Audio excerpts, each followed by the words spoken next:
Welcome to my channel set tax சேனலுக்கு உங்களை அன்புடன் வரவேற்கிறேன். இன்னைய வீடியோ வந்து பார்த்தீங்கன்னா பேடே இல்லைனா சேலரி டேவோட விலாக் தான் ஃப்ரெண்ட்ஸ். என்றைக்குமே நமக்கு சேலரி வர அன்னைக்கு அந்த ஈவினிங் வந்து ரொம்பவே சந்தோஷமான ஒரு நாளாக இருக்கும். ஸோ அன்னைக்கு ஈவினிங் நான் என்னென்னலாம் பண்ணுவேன் அப்படிங்கிறத தான் உங்களுக்கு இந்த வீடியோவில் ஷேர் பண்ணியிருக்கேன். சேலரி டே அன்னைக்கு ஈவினிங் சேலரியை எடுத்ததுக்கப்புறம் ஸோ என்னென்னலாம் என்னுடைய ரெகுலராக நான் பண்ணக்கூடிய ஆக்டிவிட்டீஸ், ஸோ எதெல்லாம் நான் என்னென்ன விஷயங்கள்லாம் நான் செய்கிறேன், சேவிங்ஸ் ஃபஸ்ட்டு பண்ணுறேன்னா, அதுக்கப்புறம் ஃபினான்ஷியல் சம்மந்தமாக, சேவிங்ஸ் ரிலேட்டட் சம்மந்தமாக, பட்ஜெட் சம்மந்தமாக என்னென்னலாம் நான் ரெடி பண்ணுறேன் அப்படிங்கிறத இந்த விலாகில் உங்கள்கிட்ட நான் ஷேர் பண்ணுறேன். இது வந்து உங்களுக்கு ரொம்பவே பிரயோஜனமாக இருக்கும் அப்படின்னு நான் நம்புகிறேன். ஏன் அப்படின்னா நம்ம சம்பளம் வர அந்த நாள் அந்த நிமிடம் வந்து ரொம்ப முக்கியம். ஒரு மாதத்துக்கான உழைப்பு நமக்கு கிடைக்கும். ஸோ அன்னைக்கு நம்ம கையில் இருக்கக்கூடிய பணம் தான் வந்து என்ன சொல்கிறது, ரியல் ஃபேக்ட்டு. அதுக்கப்புறம் ஒரு 2 நாள் 3 நாள் போயிடுச்சுன்னா அது அப்படியே பஞ்சாக பறந்துடும். ஸோ அதனால் நான் என்ன விஷயம் ரொம்ப ஸ்ட்ரிக்டாக ஃபாலோ பண்ணுறேன் சாட்டர்டே ஈவினிங் அன்னைக்கு அப்படிங்கிறது தான் இந்த வீடியோ. ஸோ அதுதான் பேடே சாட்டர்டே விலாக் அப்படின்னு சொல்லிட்டு உங்களுக்கு கவர் பண்ணுறேன். வாங்க ஃப்ரெண்ட்ஸ், இப்போ நம்ம வீடியோக்குள்ளே போயிடலாம். எங்களுக்கு வந்து சேலரி வந்து 30th போட்டுட்டாங்க, கிரெடிட் ஆகிடுச்சு. ஃபஸ்ட்டு விஷயம் வந்து அன்றைக்கி ஈவினிங் வந்து லாஸ்ட்டு மந்த்து, அதாவது அந்த பழைய மாதத்தோட கடைசி நாள் கணக்கு வரைக்கும் என்னென்னலாம் கணக்கு எழுதாமல் விட்ருக்கணும் அதை எல்லாத்தையும் ப்ராப்பராக எழுதிடணும்.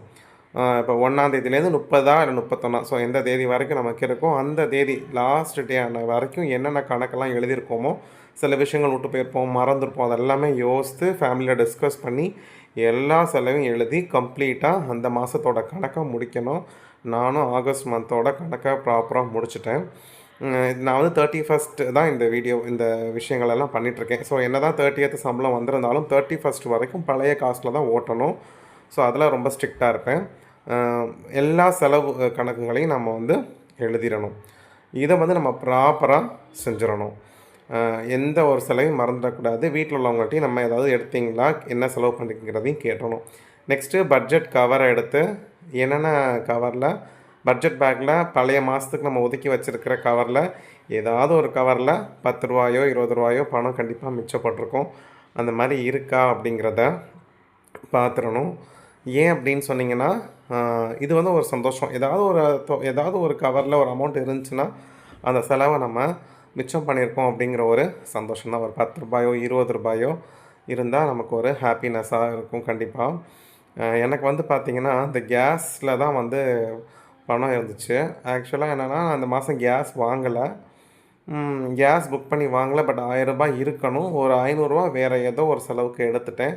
ஸோ அதனால் அதில் ஒரு 500 ரூபா பாக்கி இருந்துச்சு. அந்த 500 ரூபா வேறு ஏதோ ஒரு விஷயத்துக்காக செலவாயிடுச்சு. அதனால் இது ஒரு 500 ரூபா மட்டும்தான் இருந்துச்சு. அப்புறம் 20 ரூபாயோ 30 ரூபாயோ கொஞ்சம் 2-3 விஷயங்கள் 2-3 கவரில் இருந்துச்சு. ஸோ நான் எல்லாத்தையுமே எடுத்து உண்டியலில் போட்டாச்சு ஃப்ரெண்ட்ஸ். போட்டுட்டு ஃபஸ்ட்டு வேலையாக வந்து அந்த மாதத்துக்கான சேலரியை அப்படியே ஏடிஎம்மில் போய் பணம் எடுத்துட்டேன். இங்கே சேலரி எடுக்கிறதுக்கு முன்னாடி நான் செய்யக்கூடிய விஷயம் என்ன அப்படின்னா, போஸ்ட் ஆஃபீஸில் போட வேண்டிய பணம், சேவிங்ஸ்க்கு எடுத்து வைக்க வேண்டிய பணம் எல்லாத்தையும் எடுத்து வச்சுட்டு தான் எல்லாத்தையுமே ஆன்லைன் பேமெண்ட் பண்ணிடுவேன். ஸோ ஆன்லைன் பேமெண்ட் பண்ணிவிட்டு அதுக்கப்புறம் தான் நான் என்ன தொடுவேன், சம்பளத்தையும் நான் எடுப்பேன். இந்த மணி சேவிங்ஸ் சேலஞ்ச் அந்த சிறு சேமிப்பு பண்ணிகிட்ருக்கேன் இல்லையா, அதுக்கு வந்து நான் ஒரு போஸ்ட் பாக்ஸ் உண்டியல் வச்சுருந்தேன். இப்போ அந்த உண்டியல் வந்து கொஞ்சம் நல்லாவே உடஞ்சிருச்சு. ஸோ அதனால் ஏற்கனவே நான் வந்து ஒரு எல்லோ கலர் உண்டியல் வச்சுருக்கேன். அந்த உண்டியலில் நான் மணி சேவிங்ஸ் சேலஞ்ச் எல்லாம் இந்த மாதத்துலேருந்து சேர்க்க ஆரம்பிச்சிட்டேன். இந்த 500 ரூபாய் நான் எடுத்தேன் இல்லையா, அந்த பணம் போடுறேன். ப்ளஸ் ஒரு லாஸ்ட்டு 3 கணக்கு நான் எழுதினேன், 3 செலவு பண்ணேன் இல்லையா, அந்த செலவுக்கு ஒரு ஆளுக்கு ஒவ்வொரு 10 ரூபாயாக போட்டேன். 10 ரூபா போட்டால் தான் வீடியோ எடுத்திருக்கேன். 500 ரூபா போட்டதை வீடியோ எடுக்கல, அதை லாஸ்ட்டாக போட்டுட்டேன். இது கொஞ்சம் முன்னாடி எடுத்த வீடியோ.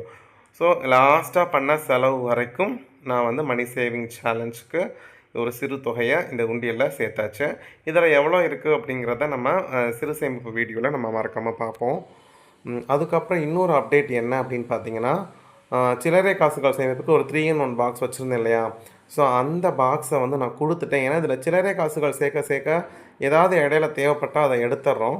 ஸோ அதனால் நம்ம சில்லறை காசுகள் எடுக்கிறத வந்து நம்ம சேமிக்கிறத எடுக்கவே கூடாது அப்படிங்கிறதுக்காக ஒரு குட்டியில் ஒரு உண்டியல் வாங்கியிருக்கேன். இந்த மாதத்துலேருந்து வந்து பார்த்திங்கன்னா சில்லறை காசுகள் சேமிப்பை ஃபுல்லாக இந்த டேங்க் உண்டியலில் தான் போடுறேன் ஃப்ரெண்ட்ஸ். இந்த உண்டியில் நான் காசு போட்டுட்டேன் அப்படின்னா இது ரொம்பறப்ப தான் எடுப்பேன். ஸோ அதனால் இனிமேல் வர மாதத்துலலாம் சில்லறை காசுகள் சேமிப்பு எவ்வளவு அதை நோட்டாக மாற்றுற பிஸ்னஸ் இருக்காது. கம்ப்ளீட்டாக வந்து சில்லறை காசுகள் இந்த உண்டியால் சேர்ந்ததுக்கப்புறம் பிரிச்சுக்கலான்னு சொல்லிட்டு உடச்சிக்கலான்னு சொல்லிட்டு ஒரு முடிவில் இருக்கும். பசங்களுக்கு இந்த பொறுப்பை படைச்சிட்டேன். டெய்லி ஈவினிங் வந்தோன்னே அப்பா கிட்ட என்னென்ன சில்லறை காசுகள் இருக்கோ வாங்கி போட வேண்டியது உங்களோட பொறுப்பு அப்படின்னு சொல்லிட்டேன். இது வந்து ஒரு ஒரு ரூ. 20 உண்டியல் தான். ரொம்ப அழகாக இருந்துச்சு இந்த கலர் பார்க்குறதுக்கு. ஸோ இதில் கம்ப்ளீட்டாக இந்த ஆகஸ்ட் மந்த்துக்கு எடுத்து வச்ச காசெல்லாம் இந்த உண்டியலில் போட்டேன். இந்த 311 பாக்ஸில் என்ன பண்ணிடுறேன் அப்படின்னா உண்டியல் காசு சேர்க்குறோம்.